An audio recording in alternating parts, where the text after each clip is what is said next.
하나님 말씀 보겠습니다. 오늘 은혜 받으실 말씀은 요한복음 20장입니다. 요한복음 20장 1절부터 10절까지를 보겠습니다. 우리 옆에 계신 분과 한 번 더 축복할까요? 축복합니다. 예수님의 사랑으로 사랑합니다. 아멘. 오늘 이제 부활주일 메시지인데요. 오늘부터 시작해서 이제 한 주간 동안 이제 빈 무덤, 예수님의 빈 무덤이라는 주제로 말씀을 나누려고 하는데, 오늘은 이제 첫 번째 시간으로 요한복음의 빈 무덤 사건을 살펴보겠습니다. 요한이 기록한 빈 무덤 사건을 통해서 성경에 보면 사복음서에 다 기록된 사건이 그렇게 많지 않은데 이 사건은 다 기록이 되어 있습니다. 그러니까 요한은 어떤 관점에서 이 말씀을 기록했는가를 살펴보고 또 오늘 우리에게 주시는 메시지를 찾아보기를 원하는데요. 자, 요한복음의 빈 무덤 이야기는 안식 후 첫날이라는 단어가 굉장히 중요해요. 우리 오늘 읽은 본문에도 1절에 나오죠. 안식 후 첫날. 자, 안식 후 첫날이면 언제입니까? 요일로 따지면 안식일은 토요일이잖아요. 그러니까 토요일이 지난 첫날이면 주일이죠. 오늘 우리가 예배드리는 주일을 가리키는 거예요. 자, 그리고요. 자, 이 말은 주간의 첫째 날에라는 뜻인데요. 그러면 이제 안식 후 첫날이라는 말은 이제 새로운 시작이 왔다. 그 뜻을 갖고 있습니다. 새로운 시작이 왔다. 새로운 출발이다. 그러니까 우리 이제 지난주에도 살펴봤지만 새 창조의 의미가 있는 거예요. 그러니까 요한의 오늘 메시지를 통해서 그걸 살펴볼 텐데요. 하나님의 새 창조의 시작이 되는 날, 주일날 부활하신 그 날이 이제 그런 이제 의미, 메시지가 있다는 것을 이제 요한은 빈 무덤 사건을 통해서 증언하고 있는데요. 자, 오늘 이제 그 메시지를 찾아보기를 원합니다. 자, 먼저 이제 요한복음을 보면 다른 복음서와 비교해서 이제 특이한 점이 있습니다. 그게 뭐냐면, 자, 안식 후 첫날이라는 표현은요, 다른 복음서에도 다 나와요. 마태복음에도 있고 마가복음에도 다 나오는데, 근데 거기는 이제 한 번 나오거든요. 한 번 언급이 되는데 요한복음은 이 말이요 계속 반복돼서 나옵니다. 계속 반복돼서 나와요. 그 이유가 뭘까요? 자, 요한에게 왜 이 날이 이렇게 중요한 것일까요? 이따 살펴보고요. 자, 근데 이제 오늘 이제 먼저 볼 것은 이 안식 후 첫날이라는 말이요 원래 초대교회 때 유행했던 말이 아니에요. 그러니까 초대교회 때 예수님의 부활을 이야기할 때 그때 주로 쓰였던 표현은 고린도전서에 나타나 있는데요. 고린도전서 15장 3절로 가보겠습니다. 스크린을 보셔도 되고요. 3절 여기 보면 제가 읽어보겠습니다. 내가 받은 것을 먼저 너희에게 전하였노니 이는 성경대로 그리스도께서 우리 죄를 위하여 죽으시고 4절 장사 지낸 바 되셨다가 성경대로 며칠 만에요? 사흘 만에 다시 살아나셨다. 요겁니다. 자, 이 표현이 그러니까 3일 만에 다시 살아나셨다. 성경대로 말씀대로 다시 3일 만에 부활하셨다. 이게 이제 초대교회 때 당시 유행했던 예수님의 부활을 얘기할 때 주로 쓰였던 중심 표현이거든요. 자, 근데 복음서는 왜 유달리 예수님의 부활이 그 주간의 첫째 날에 일어났다는 사실을 강조할까요? 이게 주일이잖아요. 왜 주일을 강조하는 것일까요? 자, 그것은 이제 뭐 여러 가지 의미가 있어요. 예수님의 부활은 아까 말씀드린 것처럼 이 새 창조, 이 부활을 기점으로 해서 하나님이 예언하신 새로운 창조가 시작됐다는 새로운 창조의 이야기다라는 것을 이제 강조하고 있는 것이 첫 번째 이유입니다. 그리고 두 번째 이유는요. 그 당시 이제 구약에서는 요즘도 이제 안식교 같은 데가 있잖아요. 자, 안식일 날이 예배드리는 날인데 이제 점차적으로 이제 지금 이 서신서가 이 복음서가 쓰여질 당시는 이제 초대교회 주일 예배가 어느 정도 정착됐을 때예요. 정착됐을 때 그때 신학적으로 이걸 정리해 주는 것입니다. 왜 주일에 예배 드리는 것이 중요한지 그런 것들을 설명하는 의미가 있는데 그 내용은 이제 우리가 나중에 좀 이따가 살펴보도록 하겠습니다. 지난 주간에 제가 이제 그 고난 주간 특세 기간 때 가상 칠언 예수님의 십자가 위에서 7마디 말씀을 나눌 때도 그때 새 창조에 대한 말씀들을 이야기했었죠. 그때 이제 못 오신 분들이 많으시니까 이제 간단하게 한 가지만 이제 포인트를 짚고 넘어가면, 자, 공간복음을 보시면 예수님이 이제 잡히시기 전에 기도하시고 체포되신 장소가 복음서에 기록이 되어 있어요. 마태복음, 마가복음에는 거기가 어디라고 되어 있습니까? 어디서 기도하시죠? 겟세마네. 자, 누가복음에 따르면 거기가 어디라고 되어 있습니까? 감람산. 다르죠. 포인트가 다르다고 그랬어요. 이번 주 중에 다 나눌 거예요. 자, 달라요. 물론 감람산의 겟세마네지만 하여튼 강조하는 거 다르다는 거죠. 자, 근데 요한복음에 의하면 자, 예수님이 어디서 체포됐냐면요. 요한복음 19장으로 가봐요. 18장으로 가보세요. 18장 1절에 보면 동산이라는 표현이 나옵니다. 앞에 이름을 요한은 다 떼버리고요. 뭐 겟세마네도 아니고 감람산일 것도 없고 그냥 동산이다 이렇게 돼 있어요. 자, 예수님이 어디서 죽으셨습니까? 동산에서 죽으시고 어디 묻히셨어요? 동산에 묻히셨어요. 자, 그러면 동산에 묻히셨으니까 부활도 당연히 어디서 부활하셨을까요? 동산에서. 19장 41절로 가보겠습니다. 19장 41절 제가 읽어볼게요. 찾으셨죠? 자, 오늘 요한복음을 계속 볼 거예요. 왔다 갔다 하세요. 41절. 자, 예수께서 십자가에 못 박히신 곳에 뭐가 있고? 동산이 있고 동산 안에 아직 사람을 장사한 일이 없는 새 무덤이 있다 그랬어요. 무덤이 어디 있습니까? 동산에 있다는 거예요. 15절로 갑니다. 20장 15절로 가보세요. 자, 20장 15절로 가면 자, 예수께서 이르시되 여자여, 마리아죠. 마리아가 울어요. 여자여 어찌하여 울며 누구를 찾느냐 하시니, 자, 지금 예수님 부활하신 거예요. 부활하신 주님이죠. 근데 마리아가 부활의 주님을 못 알아봐요. 그리고 누구로 착각합니까? 그 다음에 보세요. 마리아는 그가 누구인 줄 알고 동산지기인 줄 알고 이르되 주여 당신이 옮겼거든 어디 두었는지 내게 이르소서 그리하면 내가 가져가리이다. 그러니까 마리아는요, 예수님이 부활하실 거라는 말씀을 그렇게 많이 하셨는데도 진짜 부활하셨다고 생각하지 못하고 부활하신 주님이 와 계시는데도 그 주님을 못 알아보고 누구라고 착각해요? 동산지기라고 착각해요. 왜 동산지기라고 생각한 것이죠? 거기가 동산이니까. 자, 이렇게 요한복음은요 계속해서 동산을 강조해요. 왜 그런다고요? 자, 요한은 동산을 통해서 다른 거 다 떼어버리고 동산 이 표현을 통해서 우리로 하여금 뭘 떠올리게 하는 것입니까? 에덴 동산을 떠올리게 하는 거예요. 그러니까 요한복음은 새 창조의 복음이거든요. 그러니까 새 창조를 이야기하기 위해서 첫 번째 창조가 일어났던 그 창세기 그 동산을 떠올리게 하고 있는 거예요. 그래서 다른 거 떼버리고 동산을 강조하고 거기다가 우리 시선을 집중시키는 것입니다. 그러니까 예수님의 첫 번째 창조가 에덴 동산에서 일어났던 것처럼 이제 예수님의 이 십자가와 부활 사건을 통해서 이제 새 창조의 역사가 시작됐다는 거예요. 이 선포를 이야기하는 것입니다. 그래서 여러분, 이 부활의 주님을 믿는 이 복음을 받아들이는 사람들에게 나타나는 뚜렷한 특징이 뭐냐면 부활의 주님이 우리 안에 오잖아요. 그럼 그 인생에 새 창조가 일어나요. 새로운 생명이 임하고 그 사람의 마음에 새 창조가 일어나고 생각과 새로운 비전이 생기고 인생의 목적과 방향이 달라지고 새로운 가족이 생기고, 예수 믿는다는 것은 새로운 공동체 가족 안에 편입되는 거라고 그랬잖아요. 새로운 창조의 역사가 일어난다는 거예요.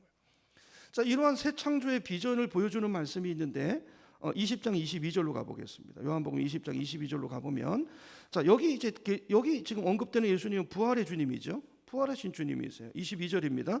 이 말씀을 하시고, 자, 부활하셔가지고 제자들에게 나타나셔서 말씀을 하시고 그들을 향하여 숨을 내쉬며 이르시되, 여러분 이 단어를 주목해서 보세요. 숨을 내쉬며 이르시되 무엇을 받으라?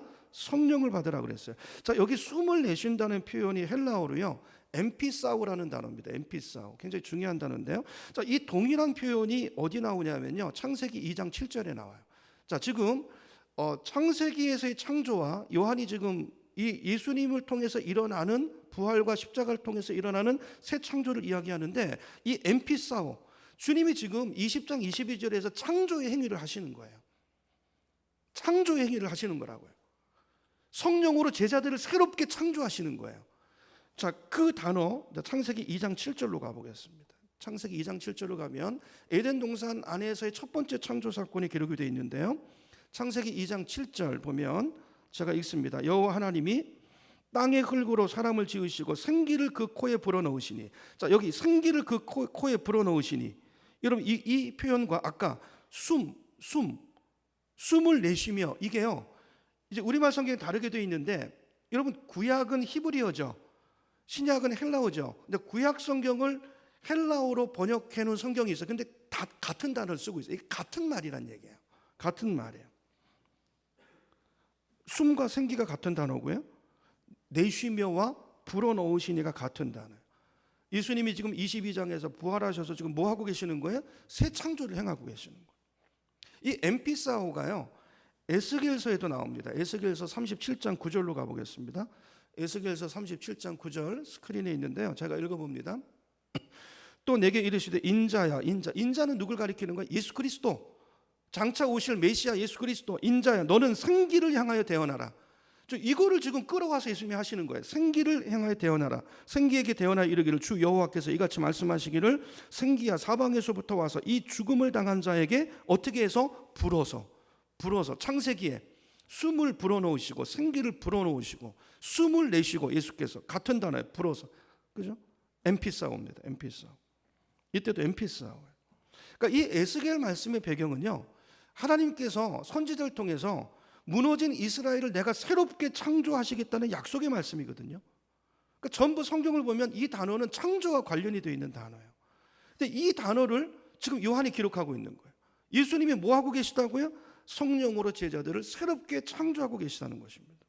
그래서 요한이 말하는 부활, 요한복음의 빈 무덤 사건이 강조하는 것은 예수님이 부활이 일어난 안식 후 첫날, 이날은 주일이죠. 이날은 새로운 시작의 날이라는 것입니다. 새로운 창조가 일어난 날, 세상이 새롭게 시작된 날, 죄로 인해서 일그러진 그 땅을 창조주이신 그분께서 오셔서 다시 회복하고 다시 새롭게 하시는, 회복하는 그 날, 그것이 무엇을 통해서? 예수님이 십자가와 부활을 통해서. 부활이 언제 일어났어요? 안식 후 첫날, 그날이 이날 시작됐다는 거예요.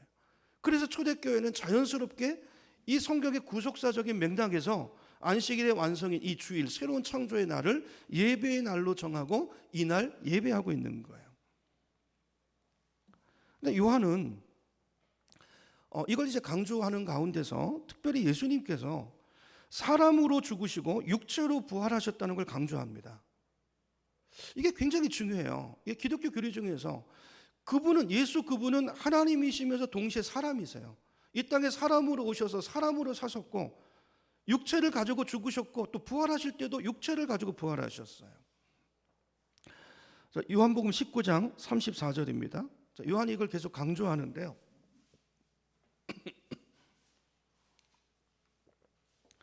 19장 34절 보면 예수님이 십자가에 달렸을 때 그중 한 군인이 창으로 옆구리를 찌르니, 누굴 찌른 거예요? 십자가에 달리신 예수님.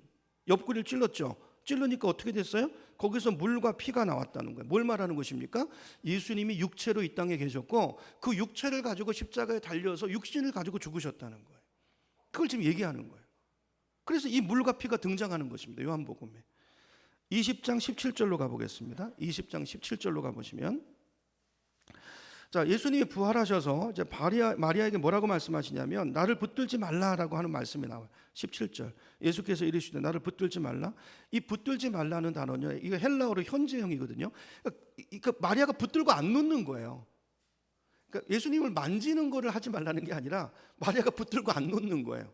너 이거 붙들지 마, 붙잡지 마. 나 올라가야 돼. 그렇죠? 그 얘기를 하시는 거예요. 내가 아직 아버지께로 올라가지 아니하였노라. 27절로 가봅니다.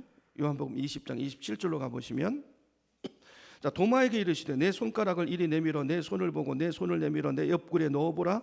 그리하여 믿음 없는 자가 되지 말고 믿는 자가 되라 그래서 무슨 말입니까? 예수님께서 육체로 부활하셨다는 거예요.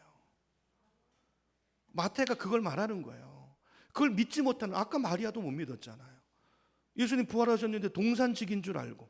자, 여기 도마도요. 도마 없을 때 예수님이 나타나셨었거든요. 근데 도마가 그 얘기 듣고 안 믿어요. 예수님 부활하셨다니까. 그래서 도마에게, 의심 많은 도마에게 확인해 보라고 합니다. 너 안 믿어져? 손 넣어봐, 만져봐. 그리고 믿음 없는 자가 되지 말고 믿는 자가 돼야 돼. 그 얘기한 것이죠. 자, 결국 이런 것들을 통해서 요한은 예수님은 완벽한 사람으로 죽으시고 완벽한 육체를 가지고 부활하셨다라는 걸 강조하고 있어요. 자, 그러면 여기서 질문. 이게 도대체 왜 중요한 것입니까? 예수님이 육체로 계셨고 다시 육체로 이게 왜 중요한 것입니까? 이게 뭐가 이게 중요하길래 요한은 계속 이 얘기를 하는 걸까요? 예수님 옆구리를 찔렀더니 옆구리에서 피와 물이 쏟아졌다는 얘기를 하고, 또 마리아도 만져봤고 도마도 만져봤고 예수님이 육체로 부활하신 게 이거 확실한 것이다. 이걸 반복해서 왜 복음서 기자들은 특별히 요한은 강조하는 것일까요? 자, 두 가지 이유가 있습니다. 첫째로, 당시에는요, 예수님이 사람으로 죽고 부활했다는 것을 믿지 않는 이단들이 있었어요. 여러분 생각해 보세요. 지금 마리아도 처음에 못 믿었고 제자들도 다 못 믿었잖아요. 그렇게 말씀하셨는데, 그렇게 많은 기적을 보고 예수님을 따라다녔는데, 그러니 이 사실을 목격하지 않은, 이걸 부인하는, 얼마나 당시 많은 부인하는 사람들과 본 증인도 많지만 더 많은 사람들은 이걸 믿지 않는 사람들, 이단들이 많았어요. 그래서 당시 이 도케티즘이라는 게 있는데요. 이걸 가현설주의자라고 그러잖아요. 들어보셨죠? 가현설이다. 그러니까 예수는 실제로 육체가 아니다. 그분은 하나님만이시지 사람은 아니다. 이렇게 주장하는 사람들이 있었다고요. 아니 우리가 예수를 분명히 봤다니까. 그거는 너희가 착각이야. 환상을 본 거야. 예수는 육체가 없어. 자, 이렇게 말하는 사람들, 이런 사람들을 이제 이 도세티즘이라고 그러는데, 요한 1서에서 이런 사람들을 적그리스도의 영이라고 이야기합니다. 적그리스도의 영. 자, 이들의 주장은 예수님은 그분은 하나님이시다. 영이시기만 하고 인간은 아니다. 육체가 없다라는 거예요. 자, 거기에 대해서 요한이 반증하는 거죠. 특별히 이걸 강조하는 거예요. 무슨 말이냐? 예수님은 육체로 사시다가 육체로 죽으셨다. 그래서 그 창으로 찌른 그 이야기 증인들이 있고, 당시만 해도 얼마나 많은 증인들이 있습니까? 그걸 적어놓고 이야기하고 있는 것이고요. 부활의 주님 역시 육체로 부활하셨다. 만져보고 직접 만져보고 손을 넣어본 그런 증인들이 여기 살아있다. 그러니까 이 탈겟이 누굽니까? 탈겟이 이단에게 가 있는 것이죠. 자, 그러면 한 가지 더. 자, 그럼 여러분 예수님이 사람이신 게 뭐가 그렇게 중요한 것일까요? 여러분 예수님이 그냥 하나님이시기만 하고 그냥 하나님으로서 우리를 구원하시면 안 되는 것입니까? 꼭 사람이어야 되는 이유가 있습니까? 여러분 어떻게 생각하세요? 그냥 하나님으로서 구원하시면 되잖아요. 왜 꼭 인간이어야 된다고 이렇게 주장하고 이걸 강력하게 말씀하는 걸까요? 왜 사람인 게 중요한 것입니까? 자, 이게 왜 중요하냐 하면 여러분 그래야 우리를 대신할 수 있는 거예요. 그래야 우리를 대표할 수 있고요. 그래야 예수님의 죽음이 내 죽음이 되고, 그래야 예수님의 부활이 내 부활이 되는 거예요. 그분이 하나님이시면 하나님이니까 그런 거잖아요. 그러니까 예수님을 부활의 첫 열매라고 하는 것이 그것입니다. 우리와 똑같은 사람으로서 그분이 부활했기 때문에 여러분 첫 번째 열매를 보면 뭘 할 수 있죠? 그 다음에 그와 같은 열매가 계속 나온다는 걸 보여주는 게 첫 열매잖아요.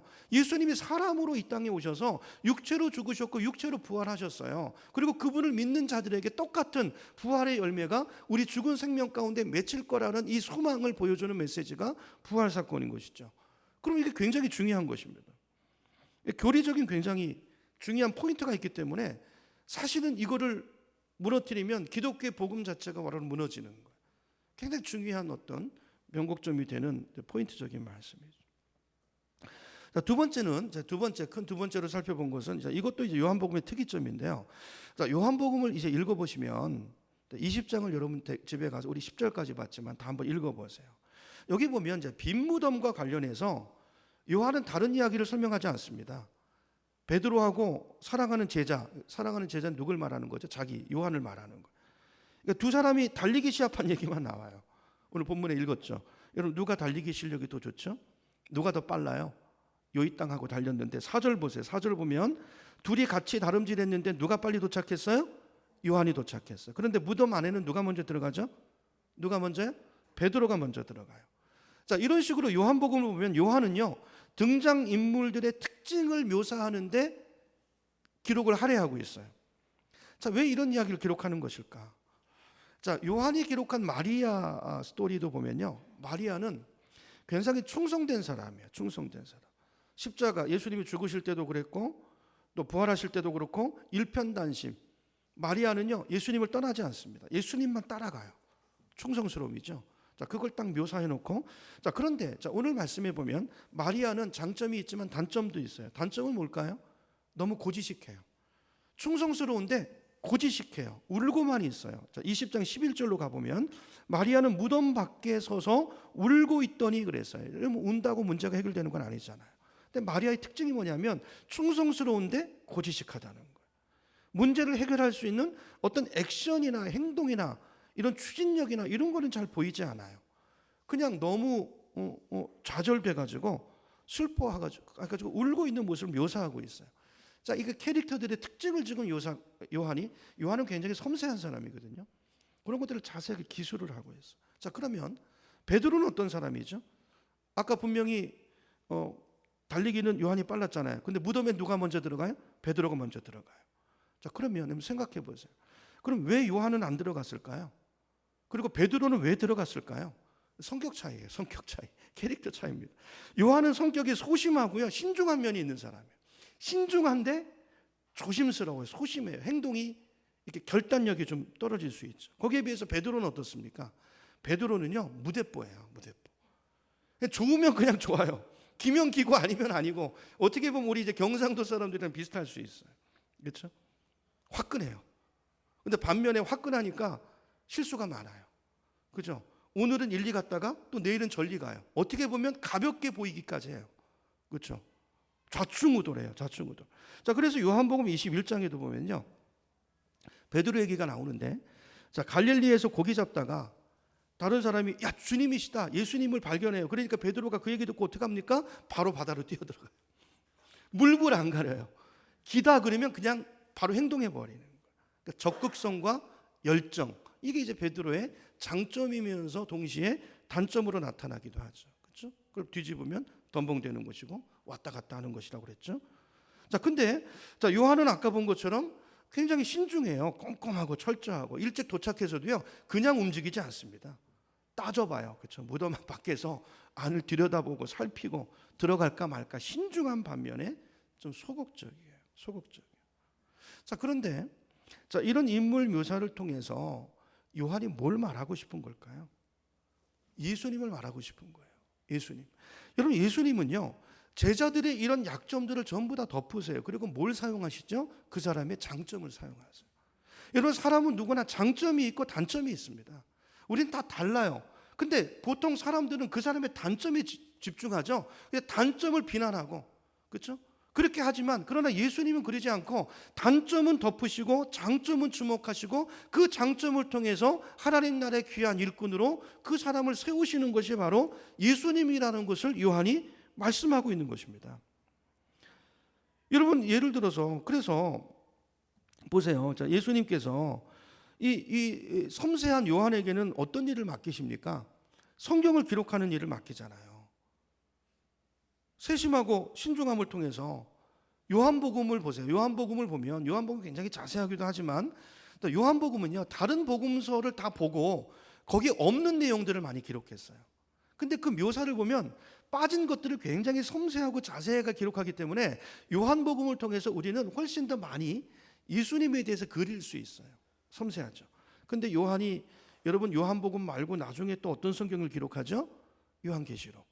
하나님께서 요한에게 환상을 보여주면서 그 환상을 기록하는 일을 누구에게 맡겼다고요? 요한에게 맡겼어요. 계시록을 읽어보세요. 여러분, 그 복잡하고 어려운 환상을 얼마나 꼼꼼하고 자세하게 묘사해 놨는지 몰라요. 여러분, 만약에 그 요한계시록을 기록하는 일을 베드로한테 맡겼으면 어떻게 됐을까요? 좀 베드로한테 죄송한 말씀이지만 제가 생각할 때 베드로가 아마 그 환상을 보고 계시록을 기록했으면 아마 계시록이 한 5장쯤에서 끝났을걸요. 뭐 좋으면 좋은 거지 뭐 자세할 필요. 베드로는 그런 사람이에요. 그냥 화끈하게 그냥 좋으면 좋은 거고 기면 기고 하나님 사랑하면 사랑하는 거고 적극적이고 열정적이에요. 그러니까 하나님은요, 그 사람의 장점을 쓰세요. 우리를 아세요. 그리고 우리를 다르게 만들어 놓으셨어요. 바꿔서 말하면 우리 모두가 다 쓰임새가 있어요. 하나님이 쓰시고자 하는 그 자리가 있다는 거예요. 여러분, 그거를 발견하고 나의 나됨을 발견하고 내 자리에 들어가서 그 장점으로 잘 쓰임받는, 그렇게 하나님의 나라를 이루어갈 수 있는 우리 모두가 되기를 간절히 소망합니다. 자, 거기에 비해서 베드로는 장점이 뭐라고요? 적극적이고 열정적이잖아요. 그래서 예수님께서 베드로에게는 어떤 일을 맡기시죠? 뭘 맡기십니까? 요한복음 21장에 보니까 내 양을 먹이라 그랬어요. 내 양, 목양을 맡기십니다. 이런 베드로의 이 적극성과 열정이 목양과 어떤 관계가 있죠? 목양에 어떻게 쓰임 받습니까? 베드로는요, 실제로 보면 죽음과 위협이 와도 양들을 포기하지 않습니다. 다른 이익에 이끌리지 않습니다. 오직 그 길을 가요. 베드로전서 5장 2절에 있는데요. 베드로전서 5장 2절 스크린 있죠? 제가 읽어볼게요. 이게 이제 베드로서에 있는 베드로가 이야기하는 목양을 설명하고 있는데요. 제가 읽어보겠습니다. 너희 중에 있는 하나님의 양무리를 치되 억지로 하지 말고 하나님의 뜻을 따라 자원함으로 하여 더러운 이득을 위하여 하지 말고 기꺼이 하며 맡은 자들에게 주장하는 자세를 하지 말고 양무리의 본이 되라 그랬어요. 자, 여기 보니까 자, 목양이 뭔가? 더러운 이득을 위해서 양을 돌보지 말고, 그렇죠? 자원하는 마음으로 어떻게 적극적으로 열정을 가지고 기꺼이 주님 사랑하는 그 마음으로 양을 돌보라. 여러분, 이게 주님이 맡겨주신 목양을 한평생 하고 나서 기록한 베드로서에 있는 베드로가 말하는 이해하는 목양이에요. 목양. 이런 마리아는 주님이 어디다 쓰셨을까요? 마리아는 어떤 사람이라고 그랬죠? 충성된 사람이라고 그랬죠? 그 충성스러움을 사용하셔서 예수님은 마리아를요, 예수님의 부활의 첫 번째 증인으로 쓰십니다. 이런 증인의 가장 큰 덕목이 뭐냐면 충성이에요. 충성. 증인은 뭐 하는 사람이죠? 자기가 보고 들은 것을 이야기하는 사람이잖아요. 여러분 생각해 보세요. 부활의 증인 되는 게 당시 쉬웠을까요? 그 얘기 못하게 했잖아요. 목에 칼이 들어와도 내가 본 것은 봤다고 말할 수 있는 어떤 고난이 오더라도 배신하지 않는 이 충성스러움을 사용하셔서 예수님은 마리아를 증인으로 쓰세요. 그렇죠? 무엇을 말합니까? 베드로의 장점을 통해서 목양하게 하시고, 요한의 장점을 들어서 성경을 기록하게 하시고, 마리아의 장점을 살려서 충성된 증인이 되게 하신 분, 그분이 우리 예수 그리스도인데, 그분이 우리 안에 오시면 우리의 장점을 통해서 우리에게 맡기실 일이 있다는 것이죠. 여러분, 오늘 이 말씀을 듣는 저와 여러분도 저마다 다 장점과 단점을 가지고 있는 사람이지 않습니까? 우리는 내 단점 때문에 때로 주눅이 들기도 하고 속상하기도 하지만, 자, 그러나 하나님께서는 우리의 단점은 덮으시고 장점을 통해서 주님의 뜻을 이루어가시고 하나님 나라를 세워가시는, 여러분, 이런 주님을 생각할 때 주님이 너무 좋지 않습니까? 사람들은 내 단점을 보고 뭐라고 그러잖아요. 그렇잖아요. 근데 우리 주님은 장점을 보세요. 칭찬하시고 그거를 사용하시는 줄로 믿습니다. 마지막 세 번째인데요. 세 번째, 우리 요한복음이 가지고 있는 세 번째 특징은, 아까 서두에 말씀드렸던 것처럼 안식 후 첫날이라는 말이 이제 계속 반복된다고 그랬잖아요. 자, 한번 보죠. 어느 정도로 반복되는지. 1절입니다. 20장 1절 보면, 자, 안식 후 첫날 아까 봤죠. 19절로 가보세요. 19절로 가보면, 자, 두려워하는 제자들에게 예수님이 나타나는 장면인데요. 19절 제가 읽습니다. 이날 곧 안식 후 첫날 저녁 때, 자, 또 제자들에게도 또 이때 나타나세요. 제자들이 유대인을 두려워하여 모인 곳의 문들을 닫았더니 예수께서 오사 가운데 서서 이르시되 너희에게 평강이 있을지어다 그랬어요. 안식 후 첫날 오셨어요. 자, 이것만이 아니고, 자, 20장 26절로 가보면 이제 도마가 이 자리에 없었잖아요. 아까 찾아올 때. 그래서 도마에게 나타나시는데, 그때도 언제 오시냐 하면 안식 후 첫날 오세요. 26절. 자, 여드레를 지나서, 여드레라는 말이 나오죠. 여드레를 지나서 제자들이 다시 집 안에 있을 때 도마도 함께 있고 문들이 닫혔는데 예수께서 오사. 여기 이제 여드레라고 되어 있는데요. 자, 우리말로 여드레 그러면 8일 후인 것 같지만 성경에서 여드레는 그렇지 않습니다. 유대인들의 날짜 계산법은요, 당일이 첫날이에요. 당일이. 그러니까 여드레면 우리식으로 따지면 7일 후입니다. 그렇죠? 그러니까 다음 안식 후 첫날 오셨다니. 그러니까 계속 주님은 주일날 오세요. 요즘으로 말하면 계속 주일날 오세요. 그렇죠? 우리 한 군데 또 볼까요? 우리 요한계시록으로 한번 가보죠. 요한계시록 1장 9절로 가보겠습니다. 1장 9절로 가봅니다. 요한계시록 1장 9절. 자, 우리 스크린을 보셔도 되고요. 예, 한번 찾아보세요. 신약 성경의 맨 뒤쪽에 있습니다. 요한계시록 1장 9절 10절을 보겠습니다.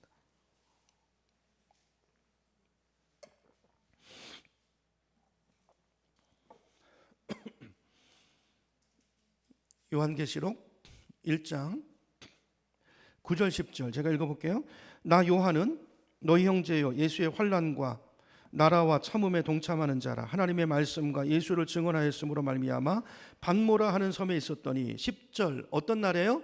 주의 날에. 주의 날에.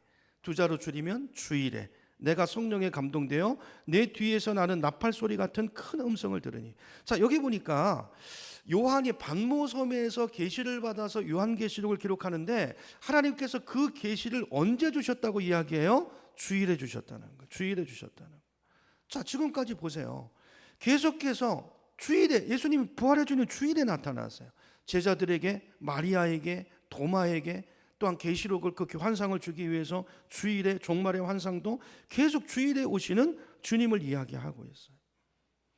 여러분, 우리 하나님은 1년 365일 언제든지 우리와 함께 하시고 우리에게 나타나시지만, 특별히 그분의 자녀들이 주의 이름으로 모여서 예배하는 이곳에 언제요? 주일, 이 예배 가운데 강력하게 임재하시고 역사하신다는 것을 요한이 이야기하고 있는 거예요.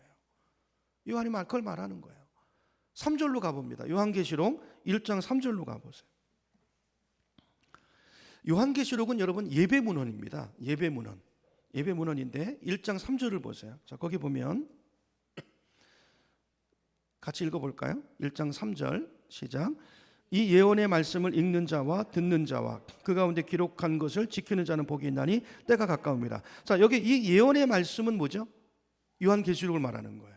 이 예언의 말씀, 요한이 받은 이 요한의 말씀, 이 말씀을 읽는 자와, 여기 읽는 자, 우리말 성경은 구분이 안 되는데요, 원어를 보면, 영어 성경을 봐도 구분이 확실히 돼요. 보면 읽는 자는 단수입니다. 읽는 자는 한 사람이에요.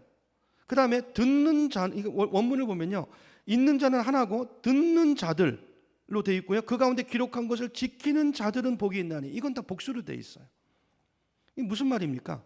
한 사람이 읽고 다수의 사람들이 말씀을 듣고 지키는 것을 이야기하는 거예요. 뭘 말하는 것입니까? 오늘날로 말하면 예배를 말하는 거예요. 한 사람의 설교자가 말씀을 읽고 전하고 여러 청중이 듣고 지키는, 순종하는 그 예배를 말하는 것입니다. 자, 그때 어떻게 한다고요? 그때 하나님이 임재하신다는 거예요. 여러분, 이것이 요한이 우리들에게 전해준 중요한 주일 예배의 전통인 거예요. 여러분, 물론 주님은 우리가 큐티할 때도 오세요. 그죠? 우리가 혼자 골방에서 기도할 때도 역사하시는 분이시지만, 그러나 주님의 이름으로 모여서 하나님의 백성들이 함께 예배하는 그곳에, 주일날에 모여서 예배하는 그 자리에, 말씀을 듣고 순종하는 그 자리에 주님은 강력하게 임재하고 역사하신다는 것을 요한복음과 이 계시록과 요한 1, 2, 3서를 통해서 우리에게 강력하게 말씀하고 있는 거예요.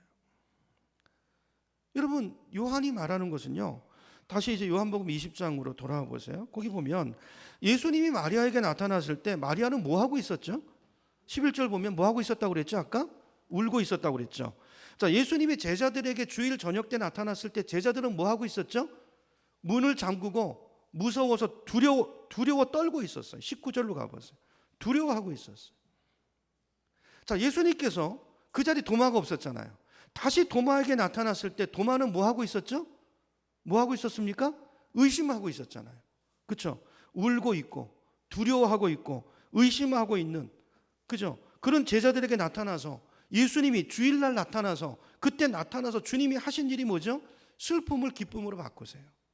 마리아에게 있던 그 슬픔을 기쁨으로 바꾸시고, 제자들에게 있던 그 두려움을 평화로 바꿔주시고 평화를 선포하시잖아요. 숨을 불어넣으시면서 의심 가운데 있는 도마에게 확신을 심어주세요. 여러분, 이게 주일 예배 때 주님께서 우리 가운데 임재하셔서 부활의 주님이 우리 가운데 하시는 역사인 줄로 믿으시기 바랍니다. 여러분, 그래서 주일이 중요한 거예요. 여러분, 개인의 예배도 중요하고 큐티도 중요하고 개인의 묵상도 중요하지만, 이렇게 공동체로 모여서 예배하는 이 예배 가운데 주님은 더 강력하게 임하시고, 주님은 주일 이 예배를 통해서 새 창조의 역사를, 아까 20장에 숨을 불어넣으시면서 성령을 통해서 제자들을 새로운 인생으로 바꿔나가셨던 것처럼, 오늘 그 사모하는 마음으로 주님을 예배하러 나온 이 자리 가운데 주님은 임하셔서 여러분의 심령 가운데, 인생 가운데 슬퍼하는 분이 있으면 그걸 기쁨으로 바꿔주시고, 의심 가운데 있는 분이 있다면 그 심령을 확신으로 바꿔주시고, 세상 속에 두려움 가운데 있는 영혼들이 있다면 그 영혼에게 그 소망과 비전으로 바꿔주시는 그 일이 오늘 예배 시간에 우리 가운데 동일하게 일어나는 줄로 믿으시기 바랍니다. 여러분, 그러므로 예배가 얼마나 중요합니까? 예배가 얼마나 중요한지 몰라요. 그래서 우리가 이제 수요일 날에 중보기도 이제 팀을 세우고 중보기도 사역을 하려는 이유가 여기 있습니다. 자, 우리가 영적인 싸움을 위해서 기도해야 되지만, 여러분, 주일 예배를 위해서 기도하셔야 돼요. 정말 주일 예배를 위해서 기도하셔야 돼요. 토요일 날에 예배를 준비하는, 여러분, 한국의 6만여 교회 예배를 준비하는 그분들을 위해서 기도하셔야 돼요. 제가 이제 중보기도 할 때 제가 전에 한번 부산 수용로 교회 예를 한번 들었었잖아요. 그게 얼마나 중보기도 팀이 많이 왕성하게 돌아가는지. 제가 그 교회를 이제 탐방 갔었을 때 토요일 날이었는데요. 그 교회 기도실이 엄청나게 많은데 토요일 날 오후가 되면서부터 사람들이 막 몰려들어요. 청년부터 시작해서 막 교인들이요. 제가 이제 거기 중보기도 사역 담당하시는 분을 들어보니까 토요일 날에 와서 다음 날 이루어질 주일 예배를 위해서 기도하는 사람이요, 그때 당시에 한 700여 명이 된대요. 700여 명이 주일을 위해서 기도해요. 주일을 위해서. 수영로 교회 기도뿐만이 아니라 부산 땅의 복음화를 위해서, 한국과 열방을 바라보면서 세계 곳곳에서 드려질 그 예배를 위해서 기도하고 헌신하는 그 기도의 용사들을 봤어요. 여러분, 이게 얼마나 중요한지 모릅니다. 여러분, 주일 예배를 위해서 기도해 주시고 또 사모하시고, 영천에 있는 모든 교회들마다 이 주일 예배가 정말로 생명력이 있는, 부활의 주님이 임재하셔서 한 영혼들을 만지시고 터치하시고 그들의 낙심을 소망으로 바꾸시고 새로운 창조의 역사를 이루어 가시는 능력 있는 그런 예배가 드려질 수 있도록 여러분 기도해 주시고, 그 마음을 가지고 사모하는 마음으로 우리가 주일 예배를 기다리고 사모하고 찾을 때 그 가운데서 주님께서 우리 가운데 놀랍게 역사해 주실 줄로 믿습니다. 내일 새벽부터는 이제 마태, 마가, 누가복음이 누가가 전하는 빈무덤 사건을 통해서 부활의 메시지를 좀 찾으려고 합니다. 오늘은 요한복음의 빈무덤 사건을 통해서 우리 세 가지로 살펴봤습니다. 예수님의 부활의 의미가 뭔가? 첫째는 새로운 창조를 이야기하는 거예요. 새로운 창조를 이야기하시고, 두 번째는 우리의 단점은 덮으시고 우리의 장점을 사용하신 은혜가 있다는 거예요. 새 창조의 역사를 할 때 주님께서 우리를 이렇게 역사하신, 세 번째는 우리로 하여금 주일 예배를 기대하고 사모하게 하는, 주일에 나타나시는 그 하나님을 소망하게 한다는 것입니다. 오늘 요한이 전한 이 빈무덤 사건을 통해서 나에게 주시는 주님의 음성을 여러분 들으시고 이 말씀을 마음에 새기고 부활의 주님을 모시고 부활의 능력으로 남은 인생을 힘있게 살아가시는 우리 모두가 되기를 주님의 이름으로 축원합니다.